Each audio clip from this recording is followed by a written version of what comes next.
Bonjour à tous, vous écoutez le 36e entretien rivarolien. Je suis en présence du directeur de Rivarol. Bonsoir à vous, Monsieur Bourbon. Bonsoir Florian, bonsoir à tous. Et pour cette première question, je vous lancerai sur quelque chose qui vous concerne, à savoir que vous revenez ce matin de la BRDP. Donc quelles sont les affaires judiciaires qui vous concernent immédiatement? J'avais eu un petit cadeau de Noël qui était la fermeture définitive de la chaîne YouTube, quelques jours avant Noël, sous le pied du sapin. Et là, en l'occurrence, pour le temps pascal, eh bien, j'ai reçu donc une convocation à la BRDP, Brigade de répression de la délinquance contre la personne, 6 36 rue du Bastion, dans le 17e, porte de Clichy, pour plusieurs affaires. Alors, on ne vous dit pas tout. Lorsque vous avez le policier, le brigadier au téléphone, j'ai simplement vu sur le courriel qui m'a été adressé qu'il y avait un article relatif à Oradour pour un délit de, je cite, de contestation de crimes de guerre. Puisque vous vous rappelez que fin août 2020, il y avait quelqu'un ou plusieurs personnes, on l'ignore, qui avait fait un tag sur le centre de mémoire d'Oradour, sur Glane, en disant « village menteur, Renoir a raison ». Et ce qui nous avait conduit, parce qu'il y a eu une hystérie dans la classe politique, médiatique, on a l'impression que c'était le crime des crimes qui avait été commis. C'est pourquoi on avait profité de Rivarol pour rappeler le fait qu'il y a quand même beaucoup de zones d'ombre dans cette affaire et évoquer, résumer à la thèse de Vincent Renoir, qui n'est pas simplement celle de Vincent Renoir, d'ailleurs d'autres en avaient pris déjà avant, sauf que lui il a davantage explicité, il a davantage développé, il a apporté beaucoup d'autres éléments, beaucoup d'autres arguments auxquels on n'a jamais répondu, sauf par la répression, sauf par l'interdiction de son livre, l'interdiction de la cassette vidéo qu'il avait faite. Et là, moi en l'occurrence, donc je suis poursuivi simplement pour avoir évoqué dans un article, pourtant prudemment, me semble-t-il, cette position, cette thèse. Voilà. Donc, et puis il y a d'autres aussi poursuites. Enfin, j'ai une audition pour une vidéo qu'on avait faite ensemble à l'automne dernier, après l'incarcération d'Hervé Ryssen.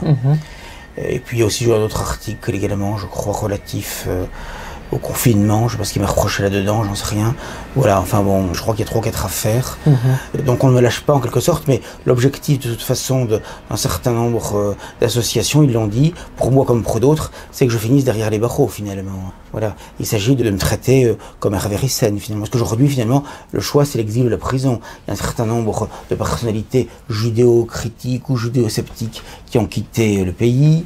Boris Lelay le premier à Tokyo en 2014, Vincent Renoir à Londres en 2015, le pianiste Stéphane Blé à Istanbul en 2017, Alain Soral à Lausanne en janvier 2020, et depuis quelques semaines on l'a appris, Dieudonné à Istanbul.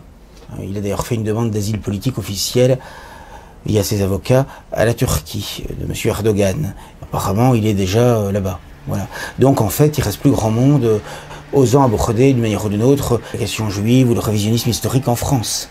Et d'ailleurs c'est le problème auquel est confronté aujourd'hui Hervé Ryssen, c'est que comme il l'explique très clairement, soit il continue ce qu'il faisait avant et il risque de retourner en prison, soit il faudrait qu'il s'exile, mais c'est pas évident, d'autant que vous savez qu'il est sous contrôle judiciaire. C'est-à-dire qu'il a dû donner au commissariat de police sa carte d'identité, son passeport, son permis de conduire, et que toutes les semaines, il doit pointer à la police. Par conséquent, c'est compliqué de toute façon de quitter la France dans ces conditions. Voilà, donc c'est une difficulté supplémentaire. Bon, enfin, qu'est-ce que vous voulez, la vie est un combat, nous essaierons de faire face. Et j'en profite pour exprimer ma sympathie, mon soutien et mon amitié à Yvan Benedetti, qui est un militant d'une fidélité exemplaire et courageuse à la doctrine nationaliste depuis maintenant plus de 30 ans, et qui est le disciple et l'héritier de Pierre Sidos. Macron en campagne présidentielle, on en avait parlé un peu déjà la fois précédente, mais on voit qu'il essaie de faire financer sa campagne par le fait qu'il est au pouvoir, ce qui est quand même une nouveauté. Et deuxième point, il lance une grande concertation, ce qui rappelle un peu le grand débat face aux Gilets jaunes. Qui avait d'ailleurs une certaine efficacité au sens où ça a été un des éléments parmi d'autres pour finalement neutraliser le mouvement finalement. Bien sûr, parce qu'il est assez doué pour aller pendant des heures pour ne rien dire. Donc là, c'est la même technique qui est employée. Voilà. Il est clair qu'on entre dans une année électorale maintenant, et il y a encore beaucoup de gens qui croient en la bonne élection. Là encore, il manque de doctrine. Vous pensez au Rassemblement national? C'est-à-dire qu'en réalité, on s'aperçoit sur notre objectif que plus on fait voter les gens, plus la situation se dégrade.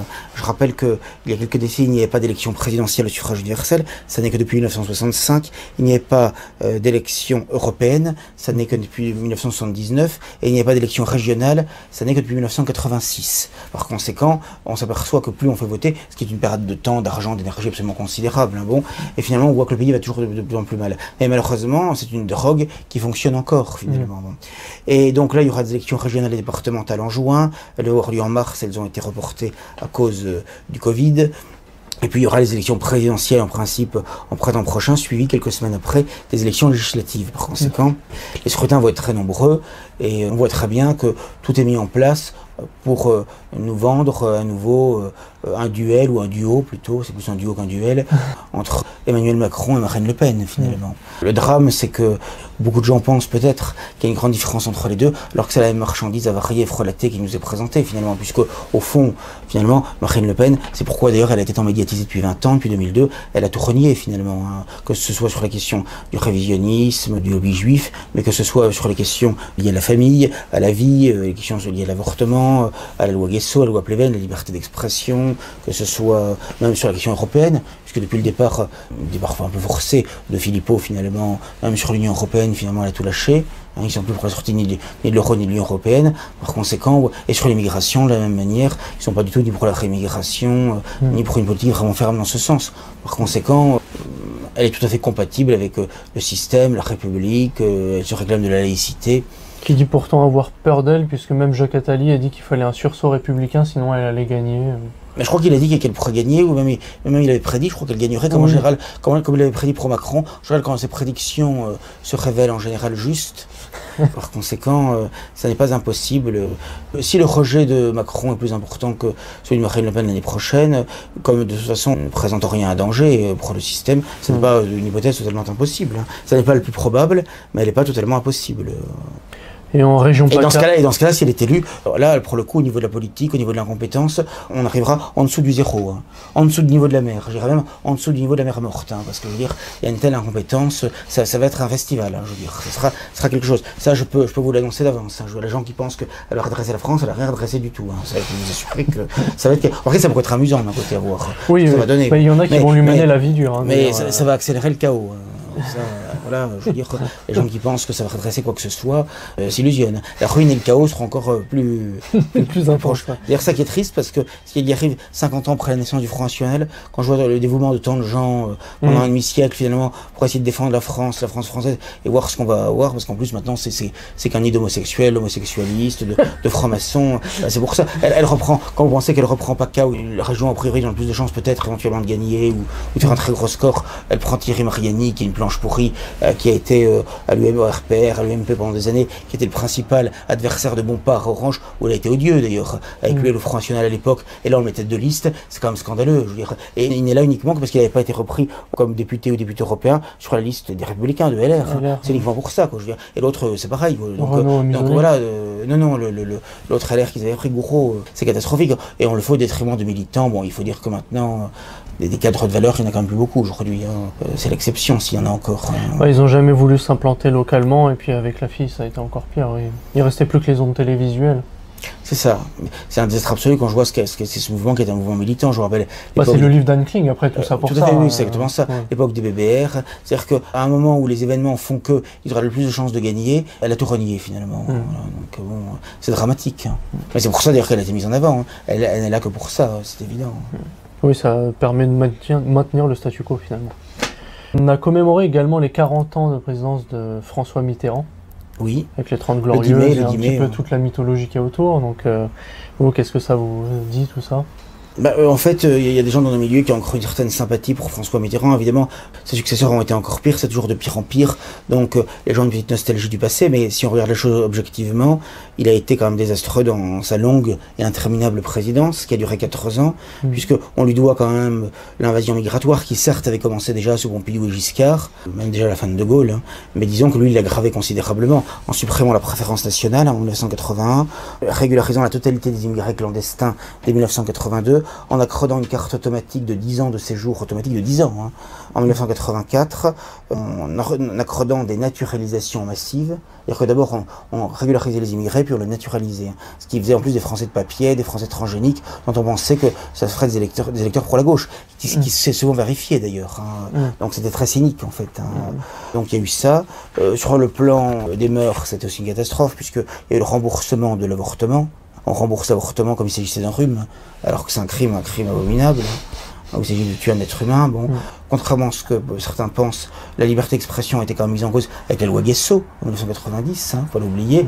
La loi Neyertz qui a conduit le docteur Dor en prison avec le délit d'entrave à l'IVG. Hein. S'agissant de la loi Guesso, ça a quand même amené l'ancien directeur de révision Alain Guyonnet en prison en 1993, puis Vincent Renoir hein, en 2010 au nom de ces dispositions, et maintenant il est en exil. Donc ça c'est quand même le fruit de la présidence Mitterrand, faut pas l'oublier. Hein. Par ailleurs, sa présidence est marquée par toute une série d'affaires, que ce soit les Irlandais de Vincennes, le Carrefour Développement, l'affaire Le Cher, l'affaire Péchinet, enfin, et plein d'autres, l'affaire Urbac-Graco, ça n'a pas arrêté. Il faut savoir que Mitterrand ne doit son élection à la présidence de la République qu'à de l'argent sale, comme Chirac d'ailleurs avec la mairie de Paris, c'était l'affaire Urbac-Graco en fait. Hein. Il avait d'ailleurs fait un distinguo à l'époque, dans une émission télévisée, où il disait qu'il fallait distinguer entre le fait de voler pour son parti et de voler dans un but de enrichissement personnel. Mais outre que voler, c'est de toute façon un délit, un mal, de toute façon, lorsqu'on vole pour son parti et que ça permet d'être élu, forcément on s'enrichit, puisqu'il y a des mandats prestigieux, rémunérateurs, donc c'est un sophisme. C'est là. D'autre part, il avait promis qu'il ne serait pas le président de 2 millions de chômeurs. Lorsqu'il était réalisé, il y avait 1,8 million de chômeurs, il y en a plus de 3 millions, probablement même davantage, lorsqu'il a quitté l'Élysée. C'est quand même à son époque qu'a commencé vraiment la vague de délocalisation, de désertification de la France, de perte du tissu à la fois agricole et industriel. Et il faut également dire que sur le plan culturel et médiatique, l'arrivée quand même de la vulgarité à la radio, à la télévision, c'est quand même sous Mitterrand. Hein. Jusqu'à la fin des 70, on avait encore une télévision, une radio qui se tenait à peu près. Quoi. Bon. Et lui, ça a vraiment été avec la création aussi des radios libres, avec la privatisation d'une série de chaînes, la création de Canal+, etc. Ça a quand même amené une aggravation considérable des mœurs et des mentalités, hein, avec le règne de la vulgarité, de la pornographie, qui avait déjà un peu commencé sous Giscard, hein, mais ça n'était quand même pas à ce point-là. Hein, celui, ça a vraiment été il a fait sauter les verrous, oui. Complètement. Ouais. Donc il a vraiment été extrêmement nocif, même si c'est un amateur de vieux livres. Je rappelle aussi que c'est en 1982 qu'ils ont supprimé la disposition qui interdisait les relations homosexuelles avec des mineurs. Il fallait avoir 18 ans, et ils ont abaissé à 15 ans en 1982. C'est Jack Lang qui a mis en œuvre la Gay Pride, qui lui a donné l'importance. Par ailleurs, Mitterrand a été le parrain de SOS Racisme, alors qu'en fait, il savait pertinemment qu'il n'y avait pas de racisme en France, mais en réalité, c'est une opération pour diviser la droite, diaboliser le Front National. D'un côté, il favorisait le Front National, puisqu'il avait donné des consignes dès 82 pour recevoir Jean-Marie Le Pen à la radio et à la télévision. C'est pour ça qu'il est passé d'abord dans des journaux télévisés, puis à l'heure de vérité de François-Henri de Virieu, parce que son objectif, c'était de diviser les droites, en quelque sorte, pour se maintenir au pouvoir le plus longtemps possible. Il a rétabli la proportionnelle pour limiter la débâcle de la gauche en 86, mais aussi pour permettre au Front National d'avoir un groupe parlementaire et les moyens afférents, également pour diviser l'opposition. Il parlait aussi en permanence de l'octroi du droit de vote aux étrangers aux élections municipales pour faire remonter le score du FN, c'est certain. Donc d'un côté, il le favorisait, et de l'autre côté, de manière cynique, il le diabolisait par SOS Racisme, par l'affaire Carpentras, vous vous rappelez, où il avait défilé dans une immense manifestation parisienne où Le Pen était en effigie, et c'était marqué sous forme de poupée, où c'était marqué Carpentras, c'est moi. Hein, voilà.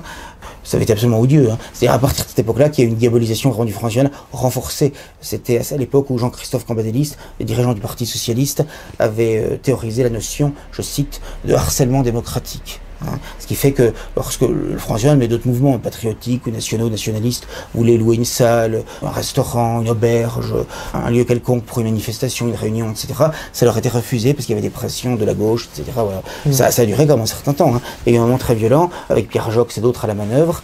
Ça, c'est quand même Mitterrand qui a instrumentalisé tout cela quand même. Hein. Lui à l'Élysée. Donc c'est quand même particulièrement odieux. Ce qui est encore plus grave, c'est que bon, il était européiste, comme beaucoup de gens qui ont connu la guerre, mais le problème, c'est que que l'Europe de Bruxelles, c'est une Europe qui détruit les nations. Il a, de manière là aussi machiavélique, utilisé sa maladie, le cancer de la prostate, dont on a su par la suite qu'il l'avait depuis plus de 10 ans, au moment du référendum sur Maastricht, où 3 semaines avant, les sondages accrodaient 53% de non. Il a mis ça dans la balance au dernier moment, apitoyant les prostatiques, les cancéreux et leurs familles, et les personnes sensibles en France qui fait du mal, ce qui fait que, finalement, le oui l'emportait de justesse. C'est-à-dire qu'on a joué sur une prostate, finalement, un cancer de la prostate, l'avenir de la France, la destruction de notre monnaie nationale, qui était notre compagnon de rue depuis 142 ans, depuis le bon en 1360, uniquement pour une opération particulièrement indigne. Mais qui a fonctionné, on joue sur l'émotion. Et ça, c'est quand même particulièrement abject. Parce que c'est ça qui a fait changer le scrutin. Il n'y a pas que ça, mais ça, c'était l'élément. Moi, je l'ai vu même autour de moi, y compris dans ma famille et tout ça. Des gens qui pensaient s'abstenir, voter blanc, voter non, ont été apitoyés par ce vieillard prostatique. En pensant même, d'ailleurs, certains, parce que la bêtise en politique de l'idée de l'infini, que si Louis l'emportait, il partirait. Bon, ce qu'il n'a évidemment pas fait. De toute façon, le successeur a été pire. Enfin, voilà. Non, son bilan n'est pas extraordinaire. Alors, certes, à la fin de sa vie. Où est-ce qu'il le rend sympathique? Il a remballé El Kabbach, c'est ça? Voilà, il a dit El Kabbach, voulez-vous que je me convertisse?